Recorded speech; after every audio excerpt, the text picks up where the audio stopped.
Si Elizabeth ay isang prinsesa na tinawag sa isang bulwagan ng piging ng kanyang kasintahang si Prinsipe Friar. Sabi niya na pinapawalang bisa niya ang kanilang kasunduan dahil naniniwala siyang itinulak ni Elizabeth si Sylvie, ang kanyang mahal, pababa ng hagdan, kaya sa madaling salita, gusto niyang masaktan si Sylvie. Wala talagang ideya si Elizabeth kung ano ang sinasabi niya dahil wala siyang ginawa na ganoon. Ngunit masyadong abala si Friar sa kanyang sarili para alintana ang anumang sasabihin niya, kaya bukod sa pagbawi ng kanilang pakikipag-ugnayan, hinatulan din siya nito na ikulong sa piitan. Si Elizabeth ay matagal nang nakatakdang ikasal kay Friar sa puntong ito, at siya ay lubos na nakatuon sa kanilang relasyon at ginawa ang lahat ng kanyang makakaya upang mapabuti ang kanyang sarili upang masuportahan siya. Pati na nga ang mga gawain na dapat sana ay trabaho ng prinsipe ay kinuha niya, at hindi niya man lang ito tinanong noon. Palaging pinapaalalahanan siya ng kanyang katulong na huwag magpuyat ng huli dahil masama ito sa kanyang kalusugan,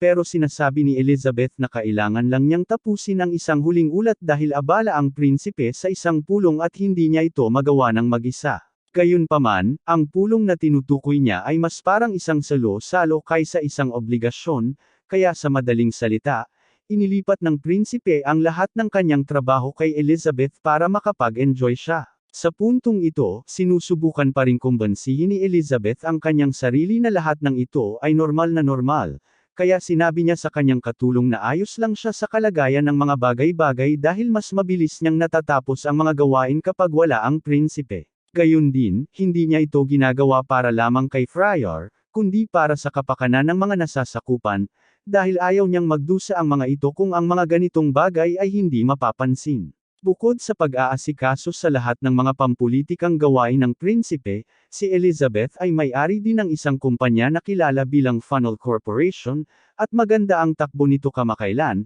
kaya't balak ni Elizabeth na palawakin ito upang makapag-hire ng mas maraming empleyado. Ang buong dahilan kung bakit niya nilikha ang kumpanya ay upang makapagbigay siya pabalik sa komunidad at magamit ito sa mga gawaing pangkawang-gawa upang tulungan ang mga mahihirap. Bilang resulta ng lahat ng kanyang mabubuting gawa, si Elizabeth ay naging tanyag sa mga tao sa bayan, at lahat sila ay nagsasabing nais nilang pasalamatan siya ng personal para sa lahat ng kanyang tulong. Ngunit si Elizabeth ay palaging nahihiya na tumanggap ng direktang papuri, kaya hindi niya kailanman ipinakita ang kanyang sarili bilang nasa likod ng Funnel Corporation, at dahil dito, walang nakakakilala sa kanya habang siya ay naglalakad. At ayos lang sa kanya ang mga bagay-bagay sa ganitong paraan dahil gusto lang niyang mapasaya ang mga tao at wala siyang pakialam sa pagtanggap ng papuri o pagkilala para dito. Kinabukasan, habang abala si Elizabeth sa isa pang malaking bunten ng mga papeles, sa wakas ay bumangon na ang prinsipe mula sa kanyang kama at pumasok sa kanyang opisina upang sabihin na ang Geico Group,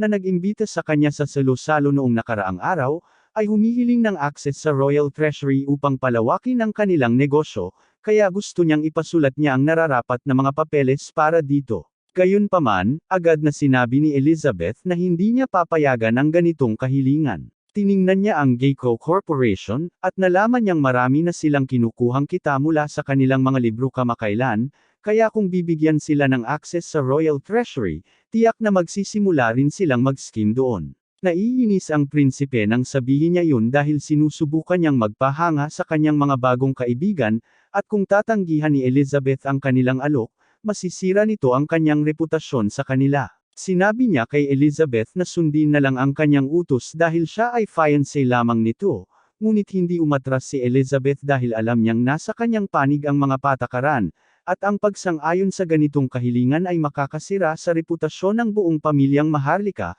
kaya wala nang anumang masasabi si Friar upang mabago ang kanyang isip. Ang prinsipe ay nagalit at umalis, at nang siya ay nawala na, tinawag ni Elizabeth si Friar bilang kabalyero at humiling na bantayan niya ang prinsipe upang hindi siya maloko ng mga may masamang balak. Naiintindihan ni Robert ang gustong ipahiwatig ni Elizabeth, at sinabi niyang marahil ay pagod na pagod lang ang prinsipe mula sa biyahe pabalik kaya hindi niya naisip ng maayos ang mga bagay-bagay. Sana nga iyon ang kaso dahil ang ideya ng pagbibigay ng direktang access sa Royal Treasury sa isang grupo ng mga tiwaling opisyal ay madaling makapagpabagsak sa kaharian, at gustong pigilan ni Elizabeth ang ganitong bagay sa lahat ng paraan dahil kapag bumagsak ang isang kaharian, ang mga ordinaryong tao ang pinakamatinding nagdurusa. Makaraan ng kaunti, naghahanda na si Elizabeth na umalis dahil ngayon na natapos na niya ang trabaho para sa araw na ito. Mayroon na siyang oras para sa isang kinakailangang pahinga, kaya't inutusan niya si Michelle na ihanda ang kanyang karwahe dahil nais niyang sulitin ang bawat minuto. Gayunpaman, bago siya makaalis, biglang pumasok ang kanyang ama sa opisina at hinahanap siya. Narito siya upang ipaalam kay Elizabeth na may isang emergency meeting na tinawag kaugnay sa kamakailang aktibidad ng mga halimaw, at kailangang dumalo ng hari, kaya bilang kanang kamay ng hari, kailangang dumalo rin ang ama ni Elizabeth. Tinanong ni Elizabeth kung kailan nakaschedule ang pulong na ito, at sinabi niya na sa susunod na linggo, pero napakasamang balita ito para kay Elizabeth dahil ang susunod na linggo ay nakatakdang maging anibersaryo ng kaharian. Sabi niya na kailangan nilang kanselahin ang party ngayon, pero sinabi ng kanyang ama na hindi nila pwedeng gawin yun dahil ang mga bisita mula sa malalayong lugar ay malamang na nasa daan na. Kaya't sinabi niya na itutuloy ang salo-salo ayon sa plano, at hindi makita ni Elizabeth kung paano ito magiging posible na wala ang hari at ang kanluran, ngunit ipinaliwanag niya na personal na ipinagkatiwala ng hari ang lahat ng may kaugnayan sa salo-salo kay Elizabeth. Nabigla siya nang marinig ito at sinubukan niyang tumanggi sa simula, pero sinabi ng kanyang ama na matibay ang paniniwala ng hari na magiging maayos ang lahat kung siya ang mamumuno, at wala nang iba pang pinagkakatiwalaan ang hari ng kasing tindi ng kanyang tiwala sa kanya, kaya't hiniling ng kanyang ama na siya ang gumanap sa tungkulin, at nang ailahad ito ng kanyang ama, wala na talagang masyadong pagpipilian si Elizabeth. Medyo nababahala siya na hindi niya nagamit ang kanyang araw ng pahinga, pero wala ng oras para mag-alala tungkol doon dahil marami siyang trabaho na kailangang tapusin kung gusto niyang maging matagumpay ang anibersaryo. Habang nasa gitna siya ng pag-iisip kung ano ang gagawin, tumingin si Michelle sa bintana at napansin ang prinsipe na hayagang nanliligaw kay Sylvia. Nabigla siya sa kung gaano kahayag na niloloko ni Friday ere si Elizabeth, pero hindi naman talaga ito ininda ni Elizabeth dahil karaniwan na sa mga prinsipe na magkaroon ng higit sa isang kasintahan, at wala naman siyang sama ng loob kay Sylvia. Ang tanging reklamo niya ay ang katotohanan na si Sylvia ay kamakailan lamang inampun sa isang pamilyang baron at hindi pa natutunan ang tamang asal para makipag-ugnayan sa mga maharlika, ngunit hindi niya iniisip na magkakaroon ito ng anumang problema. Pagkatapos, inimbitahan ni Elizabeth si Sylvia na magtikasama siya sa kanyang silid, at doon magalang na pinaalalahanan ni Elizabeth si Sylvia na kung nais niyang makipagrelasyon sa prinsipe, dapat niyang malaman na ang kanyang asal ay maaaring makaapekto hindi lamang sa kanyang sarili kundi pati na rin sa reputasyon ng prinsipe at ng buong kaharian. Pagkatapos, tinukoy ni Elizabeth ang sugat na mayroon si Sylvia sa kanyang binti, at ang dahilan kung bakit niya ito binanggit ay dahil nalaman niya na nakuha ni Sylvia ang sugat na iyon habang naglalakbay kasama ang isang tiyak na maharlika na hindi ang prinsipe. Ngayon, si Elizabeth ay isang magalang na ginang, kaya hindi niya tatawagan si Sylvia na isang mapagpalit na host. Pagkatapos ng lahat, halos pareho rin naman ang ginagawa ng prinsipe sa kanya, kaya hindi siya nagmamalasakit sa magulong relasyon nila, pero nagmamalasakit siya sa imahe ng kaharian, kaya sinabi niya kay Sylvia na tigilan na ang panlilinlang sa prinsipe mula ngayon.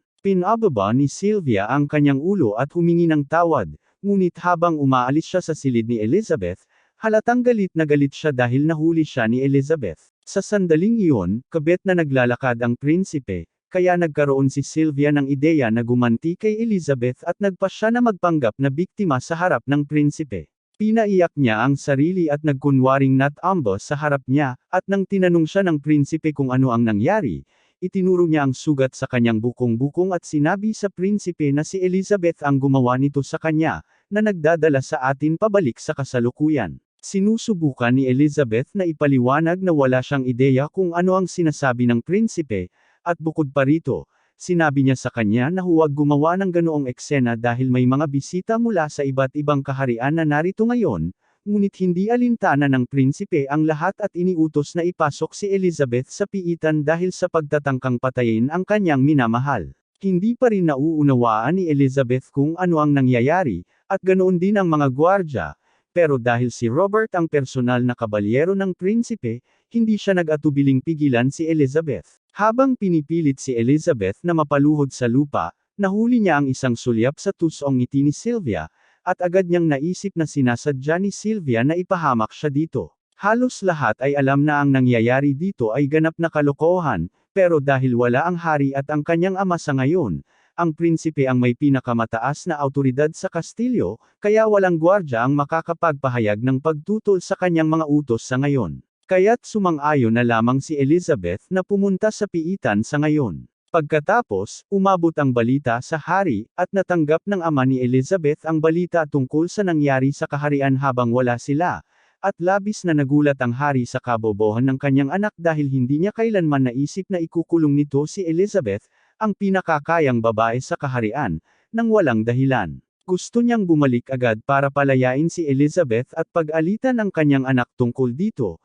pero dito natin malalaman na talagang wala siyang pakialam kay Elizabeth dahil kakalabas lang na siya ay hindi makatarungang nakulong, at ang unang ginawa niya ay kumbonsihin ang hari na walang dahilan para bumalik dahil ayaw niyang mag-aksaya ng oras kay Elizabeth. Kaya't sa madaling salita, siya na ang bahala sa lahat, at sumasang-ayon lang ang hari dahil inaakala niyang alam ng ama niya kung ano ang pinakamabuti para sa kanyang anak na babae. Sa kaharian, lumipas ang isang buwan na si Elizabeth ay nasa bilangguan, at una niyang inaasahan na makakapagpahinga na siya mula sa lahat ng kanyang mga responsibilidad, ngunit kahit na ikinulong siya ng prinsipe, somehow ay naipasa pa rin ito ang lahat ng kanyang mga gawaing administratibo kay Elizabeth. Pagkalipas ng kaunti, bumaba si Michelle upang makita si Elizabeth habang nagkukubli ng sarili gamit ang mahika, at upang matiyak na walang makakahalata, ginamit ni Elizabeth ang mahika ng hypnosis upang patumbahin ang gwardya. Tinanong niya si Michelle kung ano ang nangyayari dahil sigurado siyang may balita na ito sa kanyang ama at sa hari, at inaasahan niyang babalik sila upang ayusin ang lahat. Ngunit sinabi ni Michelle kay Elizabeth na ang kanyang ama ay bumoto na iwanan siya upang ayusin ang mga bagay-bagay sa kanyang sarili, at ang pagkarinig na iyon ay nagpasiklab kay Elizabeth dahil palaging iniiwan ng kanyang ama na siya ang humawak sa mga maruruming gawain na ayaw niyang harapin. At hindi pa natatapos ang masamang balita dahil binanggit din ni Michelle na sinimulan na ng prinsipe na atakihin ang kanyang kumpanya. Sinasabi niya na ang Funnel Corporation ay pinamunuan ng isang traidor, at ngayon gusto niyang palitan ang lahat ng mga executive na pinili ni Elizabeth ng kanyang sariling mga alipores. Iniisip ni Elizabeth na talagang masama ito dahil ang tanga na iyon ay sisirain ang kumpanya at ilalagay ang kaharian sa masamang kalagayan, pero hindi maintindihan ni Michelle kung bakit iniisip pa rin ni Elizabeth ang pinakamabuti para sa kaharian na ginamit siya bilang isang maginhawang kasangkapan pagkatapos ng lahat ng nangyari sa kanya. Sang-ayon si Elizabeth na nakakainis isipin ang ginawa sa kanya ng prinsipe at Sylvia, o ang katotohanan na tumanggi ang kanyang sariling ama na tumulong sa kanya, pero sinasabi niyang wala sa mga iyon ang kasalanan ng mga tao, kaya ayaw niyang magdusa sila. Gayunpaman, may isa pang bagay na nais ipaalam ni Michelle at sinabi kay Elizabeth na ang prinsipe at ang kanyang mga kasama ay nagkalat ng walang batayang mga tsismis. Inaakusahan siya na nagtangkang patayin si Sylvia at agawin ang bansa, at kahit na wala siyang ipinakitang ebidensya tungkol dito, nagsimula ng maniwala ang mga tao at Sir Anne ang kanyang pangalan, sa kabila ng lahat ng kabutihan na ginawa niya para sa kanila, at iyon na ang huling patak para kay Elizabeth, kaya sa kauna-unahang pagkakataon ay sinabi niyang F******,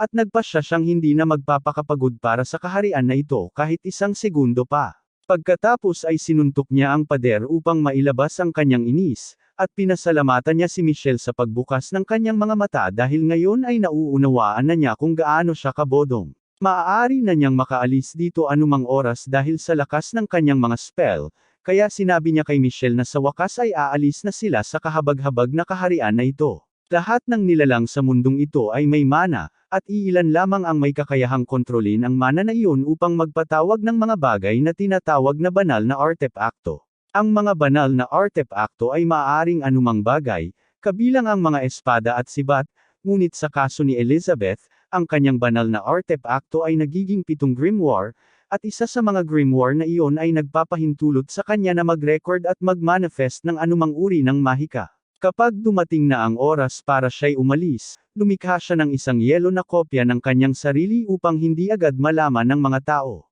Pagkatapos noon, pumunta siya sa pag-aari ni Viscount Lucas ng kalapit na imperyo. Naalala ni Lucas ang nangyari sa Salo-Salo, at honestly, naguguluhan pa rin siya na gagawin ng prinsipe ang napakabodong bagay dahil kahit na ang isang ganap na hanggal ay dapat makakita na si Elizabeth ang nasa likod ng karamihan sa mga tagumpay ng kaharian sa nakaraang ilang taon. Talagang sana ay may katulad niya na kasing kakayahan sa kanyang panig, at sa kanyang gulat habang iniisip iyon, biglang bumisita si Elizabeth sa kanya. Nagulat siya nang makita siya rito at tinanong kung ano ang ginagawa niya, kaya ipinaliwanag ni Elizabeth na sawa na siya sa paggamit ng kaharian sa kanya at nais niyang humingi ng asylum sa imperyo. Alam ni Lucas ang isang gintong pagkakataon kapag nakita niya ito, kaya pumayag siyang manatili siya sa imperyo, ngunit tinanong niya kung ano ang balak niyang gawin habang nandito siya, at ipinaliwanag ni Elizabeth na kukunin niya ang kanyang paghihiganti sa pamamagitan ng pagwasak sa lahat ng tinulungan niyang itayo para sa kaharian. Para maging malinaw,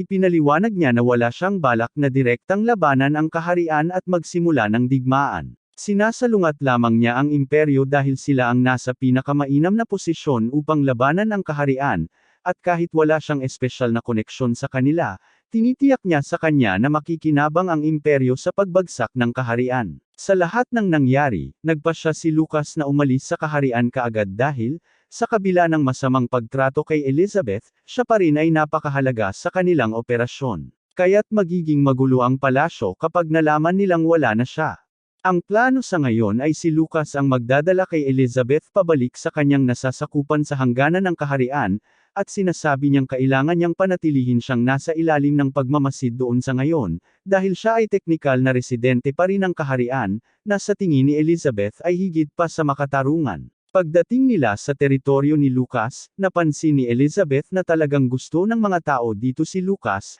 na magandang senyales, dahil nangangahulugan ito na tunay siyang nagmamalasakit sa kanyang mga tao, at ipinagmamalaki ni Lucas na sa tingin niya ay magaling siyang namamahala sa lupain na ito. Sa wakas ay nakabalik sila sa mansyon ni Lucas, at doon sinabi ni Elizabeth na mayroon siyang isang kahilingan na nais niyang ipasa. Hiningi niya kay Lucas ang pahintulot na magbukas ng negosyo sa kanyang nasasakupan dahil kailangan niya ng paraan para kumita dito, at hindi naman tumutol si Lucas sa ideya, pero pagkatapos ay humingi si Elizabeth ng utang na 100 ginto para matulungan siyang simulan ang kanyang negosyo, dahil lahat ng kanyang pera ay kinumpiska sa kaharian, at kasalukuyan siyang walang-wala. Medyo nag-aalinlangan si Lucas dahil malaking halaga ang 100 ginto, pero sinisiguro ni Elizabeth na balak niyang bayaran ito ng buo, at bilang patunay ng kanyang sinseridad, inilabas pa niya ang isang mahiwagang kontrata, isang dokumento na nagbubuklod sa mga gumagamit na tuparin ang mga kondisyon nito kahit ayaw nila.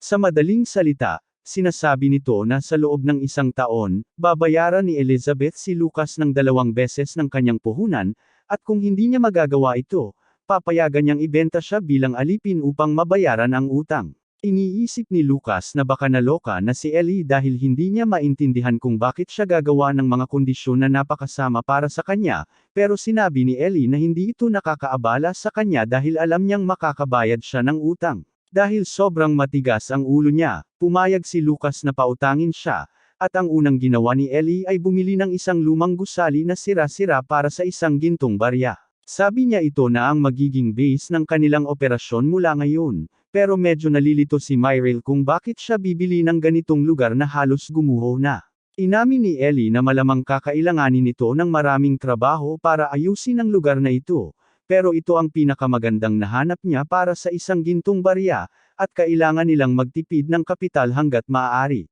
Ilang araw ang lumipas tapos na sina Ellie at Mary sa pag-aayos ng gusali, at tinanong ni Mary kung balak bang gawing focus ng negosyo ang mga kosmetiko tulad ng ginawa niya sa kanyang kumpanya sa kaharian, at sinabi ni Ellie na balak niyang gawin iyon sa kalaunan, pero sa ngayon, wala silang sapat na kapital o lakas paggawa upang makagawa ng mga produktong maibibenta nila sa mga maharlika sa malaking sukat, kaya't ang unang item na balak niyang ibenta ay ang piraso ng sabon na ito. Tumingin si Myrtle sa piraso ng sabon, at sa isang sulyap ay alam niyang mas mataas ang kalidad nito kaysa sa sabon na ibinenta ni Ellie sa kaharian, ngunit manipis ang kita mula dito, kaya hindi sila makakakuha ng malaking pera mula rito. Gayunpaman, sabi ni Ellie na hindi ang kumita mula sa sabon ang kanyang plano. Ang sabon ay isang hakbang lamang upang makapagtatag siya ng kanyang tatak, kaya handa siyang malugi dito sa ngayon. Gayunpaman, kung gusto niyang magtagumpay, kailangan niyang makabuo ng ilang koneksyon, at alam niya ang tamang lugar para magsimula.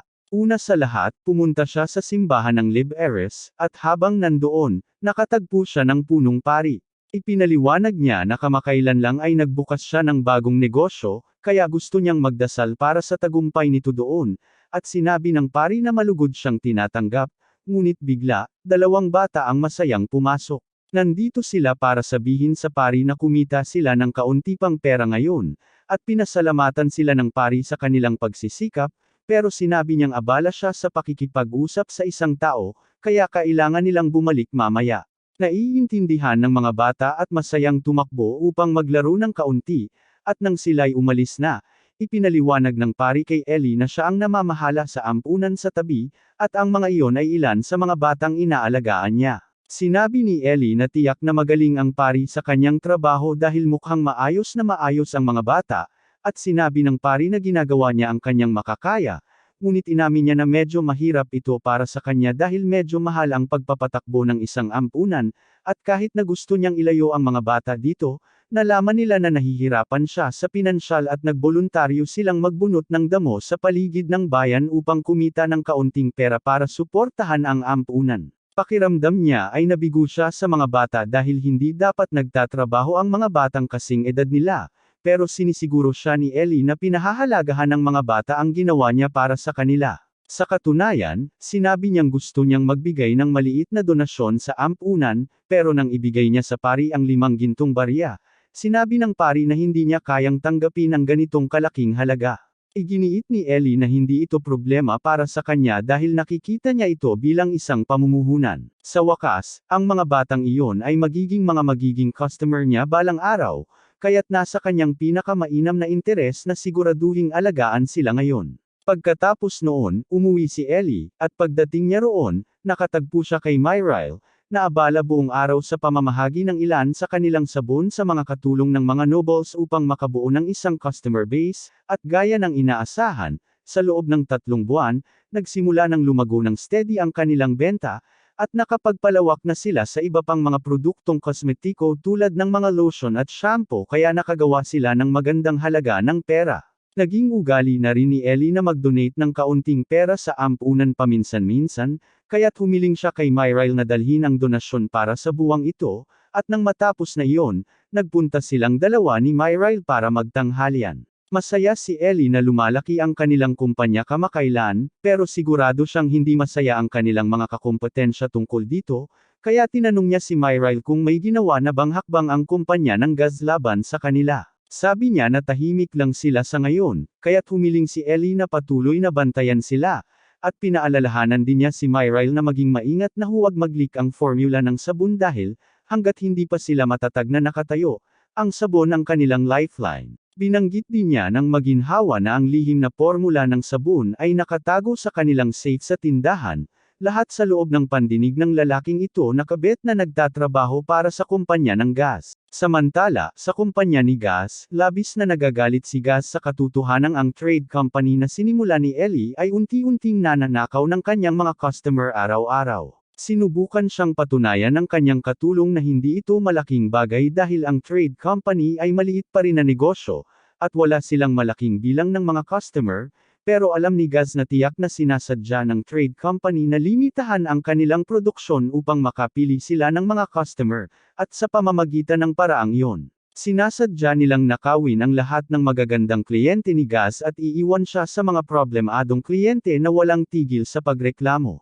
Kung magpapatuloy ito, mas malaki pang halaga ang mawawalan si Gaz sa kanila sa mga susunod na taon, pero dahil nakabuo na sila ng kanilang kliyenteng base sa mga makapangyarihang maharlika, hindi siya makakapagpakat ng direkta laban sa kanila nang hindi pinapagalit ang mga maharlikang bumibili mula sa kanila. Maya-maya, may kumatok sa pinto, at pumasok si Grants, yung nasa restaurant. Hindi gusto ni Gaz si Grants at sinabihan siyang umalis dahil inaakala niyang nandito si Grants para magmakaawa ng pera, at si Grants ay sobrang nerbiyoso dahil sa walang tigil na pagsisigaw ni Gaz. Pero nag-ipon siya ng lakas ng loob para sabihin na mayroon siyang impormasyon tungkol sa kumpanya ng kalakalan. Nagtigilan si Gaz nang marinig ito, at sa unang pagkakataon, talagang nagpasya siyang seryosohin si Grants at tinanong siya kung ano ang impormasyon. Ipinaliwanag ni Grants na kumakain siya sa isang restoran, at kabeteng nakaupo siya malapit sa dalawang babae mula sa kumpanya ng kalakalan na nag-uusap tungkol sa kung paano nakatago ang lihim na formula sa ligtas ng kumpanya.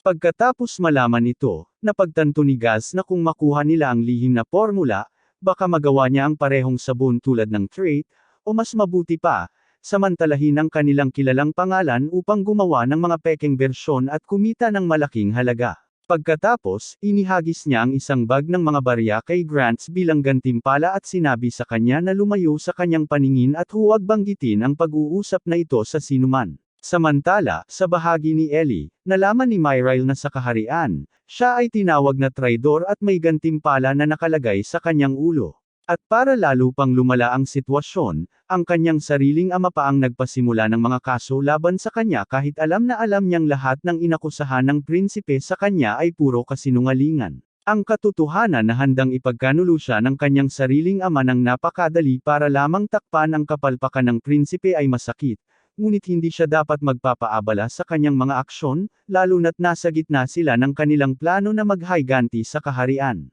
Ilang sandali ang lumipas, may kumatok sa pinto, at nang sumagot si Myrail, sinalubong siya ng isang babaeng nagngangalang Hildegard, na nagsabing narito siya sa ngalan ng legal na departamento ng Merchant Guild upang imbestigahan ang isang nakakabahalang bagay. Mananatiling kalmado si Ellie at tinanong si Hildegard kung ano ang gusto nito sa kanya. Kaya, ipinaliwanag ni Hilday na may mga ulat na ang sabon ni Ellie ay nagdudulot ng malubhang pantal at sugat sa mga customer, kaya nais niyang dalhin si Ellie sa kustodiya upang malaman ang katotohanan. Sa tingin ni Myrail, mga bogus na akusasyon ang mga iyon dahil walang paraan na ang kanilang sabon ay magdudulot ng ganitong reaksyon, pero sinabi ni Ellie na walang dahilan para magtalo at pumayag siyang sumama kay Hildegard para tanungin dahil alam niyang wala siyang itinatago. Makaraan ng kaunti, nakaupo si Ellie sa silid ng interview kasama si Hildegard, at matapos suriin ang lahat ng sangkap ng sabon ni Ellie, wala sa formula ang tila makakasama sa mga customer.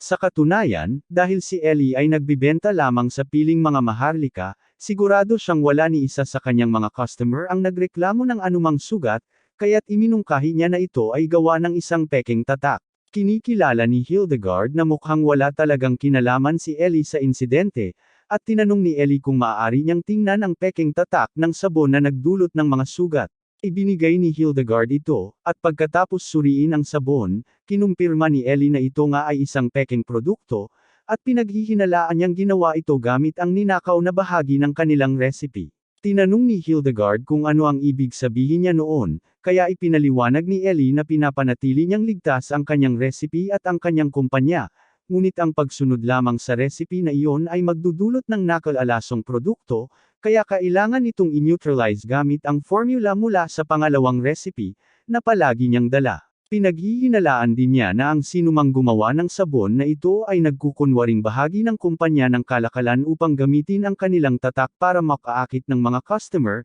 at matapos marinig ang lahat ng ito, kumbinsido si Hildegard na inosente si Ellie sa lahat ng ito at siya talaga ang biktima ng pagnanakaw ng tatak. Nagpasya siyang magsagawa ng investigasyon sa sinumang nagbenta ng sabon na ito, at hindi nagtagal ay natuntun niya ito kay Gazes. Nang makita niyang dumating ang legal na departamento ng guild, napagtanto niyang tapos na ang lahat para sa kanya, pero kahit na dinala siya para sa interogasyon at hinarap si Ellie, na humihingi ng kompensasyon para sa pinsalang idinulot ni Gazes sa kanyang brand gamit ang kanyang pekeng sabon, nananatili pa rin siyang mayabang at sinabi sa kanya na hindi siya magbabayad ng kahit isang sentimo na kompensasyon dahil wala namang kapangyarihan ang mga tagapagpatupad ng guild na pilitin siyang magbayad ng ganoong bagay. Kung talagang gusto niyang humingi ng kompensasyon, ang pinakamainam na gawin niya ay kumuha ng pari mula sa simbahan ng Liberes upang maging hukom, pero wala siyang paraan upang makumbinsi ang isa sa kanila na maglaan ng oras para ayusin ang ganitong maliit na bagay. Gayunpaman, sa kasamaang palad para kay Gazes, si Ellie ay matalik na kaibigan ng isa sa mga pari, at nang marinig niya ang nangyari, agad siyang pumunta upang tumulong at paboran si Ellie, na humihiling kay Gazes na magbayad ng kabayaran para sa kanyang mga kasalanan. Bilang resulta, napipilitang ibigay ni Gazes ang mga karapatan sa pamamahala, kagamitan, at mga ari-arian ng kanyang kumpanya. Nakabet naman kung ano ang kailangan ni Ellie para mapalawak ang kanyang sariling operasyon.